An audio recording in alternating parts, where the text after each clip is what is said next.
Hello, and welcome to my podcast. Welcome back to my podcast, Reads Being Refined by the Fires. This is my third season, and actually, I couldn't wait to come back because my friend and pastor of our church, Boynton United Methodist Church in Gretna, Louisiana, uh, Aaron DeGrew Sr., delivered this sermon based on an email he received from a friend of his. And it was from a guy that was a DJ that wrote a transcript that is, this guy was like a modern day, he's passed on now, but it's like he was a modern day prophet. Everything that he wrote in this transcript is spot on. It's stuff that has actually happened in this world. Spooky. I was just sitting there like just dumbfounded because I couldn't believe the accuracy of the information that he wrote in that letter. And that's not, like I said, he's a modern day prophet because there's no way he could have known all that he wrote in the letter. So I'll read that. But welcome back. This is my third season. I love the number 3. My 3, 1, and 8 are my favorite numbers of all times. And I don't know if I told you guys, but in one of my first videos, I talk about how my mom came up with my name. She took 3 of her favorite little girl names, Renee, Denise, and Felicia, and put them together. Creative. And came up with my name, REnecia. So, but I had a list of stuff that I wanted to get done before I took my break before I started the third season, but I didn't get half of the stuff. I just got a couple of things on the list done, but more so the most important thing is I've been spending more time with God, hearing from God, and that means more to me hands down than anything, because it's all about a relationship with God. And I feel like now I'm at that level where we actually have a relationship. It's just not calling on him when I need something. And I've been past that for a while now, but I don't say it enough. And people need to know that it's about relationship. God's not a genie that you just call on when you need something. He's there all the time, but he don't want to hear from you just when you need something. And it's okay to talk to him. I mean, I talk to him in my head all day. Throughout the day, I talk to him. Like they say, you could call on him anytime.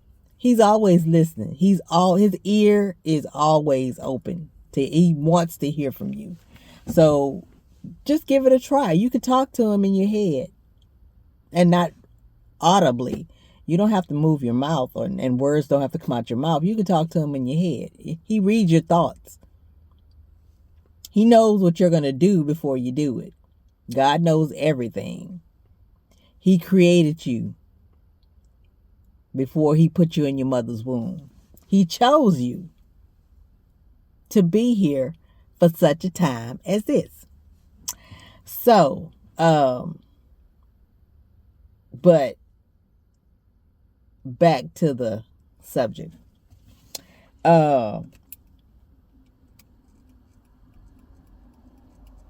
Today's episode is going to be a Did You Know video, my second Did You Know video.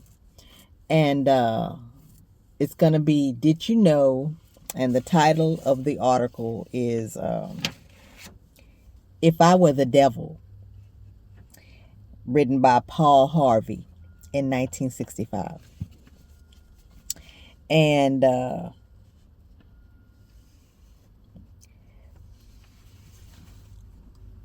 going to read it now, but again, this is on point.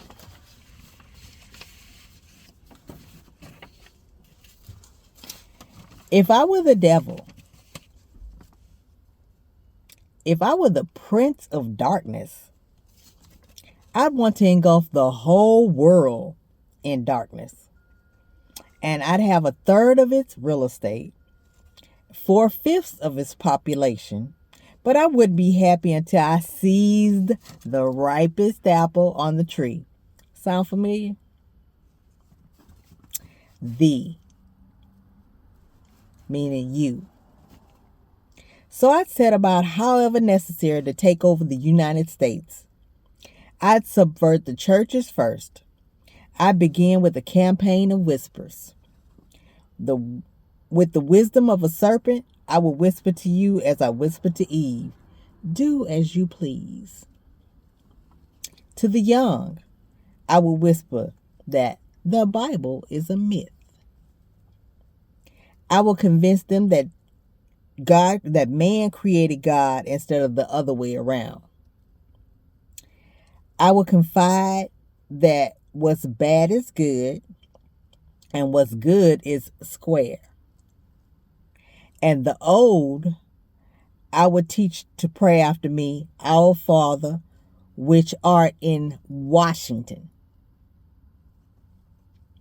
And then I'd get organized. I'd educate authors in how to make lurid literature exciting so that anything else would appear dull and uninteresting. I'd threaten TV with dirtier movies and vice versa. I'd peddle narcotics to whom I could. I'd sell alcohol to ladies and gentlemen of distinction. I'd tranquilize the rest with pills. I can vouch for that one. If I were the devil, I'd soon have families at war with themselves. Churches at war with themselves. And nations at war with themselves. Until each in its turn was consumed. And with the promises of higher ratings, I'd have mesmerizing media fanning the flames. If I were the devil, I would encourage schools to refine young intellects, but neglect to discipline emotions. Just let those run wild until you know it. You'd have to have drug sniffing dogs and metal detectors at every schoolhouse door. Within a decade, I'd have prisons overflowing. I'd have judges promoting pornography. Soon I could evict God from the courthouse, then from the schoolhouse, and then from the houses of Congress. And in his own churches, I would substitute psychology for religion and defy science. I would lure priests and pastors into misusing boys and girls and church money. If I were the devil, I'd make symbols of Easter an egg and the symbol of Christmas a bottle. If I were the devil, I'd take from those who have and give to those who want until I had killed the incentive of the ambitious. And what do you bet I could get whole states to promote gambling as the way to get rich? I'm a resident of Louisiana, and that is definitely true here. If it's not casinos, it's the lottery. It's just ridiculous. I would caution against extremes and hard work in patriotism, in moral conduct. I would convince the young that marriage is old-fashioned and that swinging is more fun, that what you see on TV is the way to be. And thus, I could undress you in public and lure you into bed with diseases from where there is no cure. In other words, if I were the devil, I'd just keep right on doing what he's doing. Paul Harvey, good day.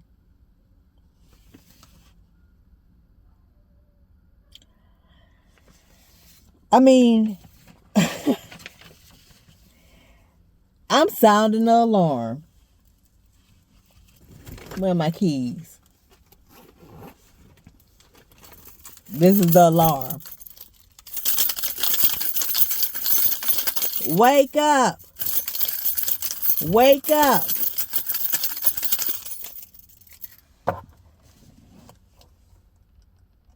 This was a man who wrote this, and it's unbelievably accurate in this day and time.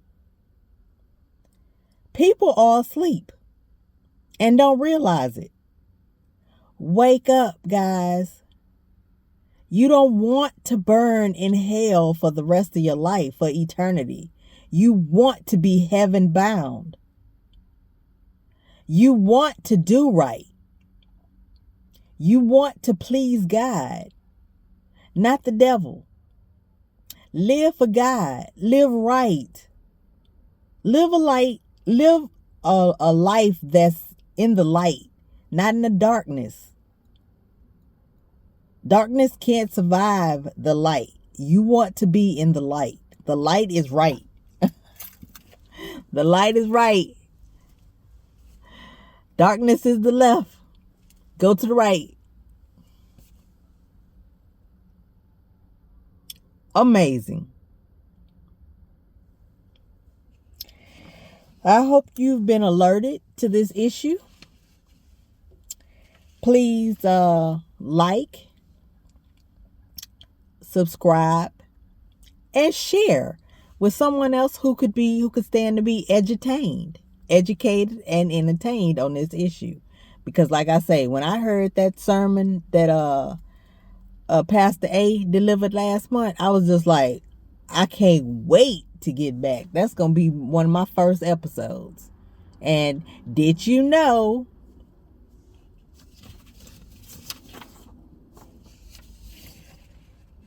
If I Were the Devil by Paul Harvey? You can find the transcript on Word and Work, The Word and Work. It's a monthly magazine set to declare the whole counsel of God. And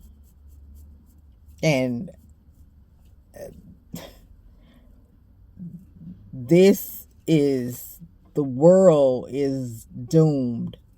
We're heading to hell in a handbasket.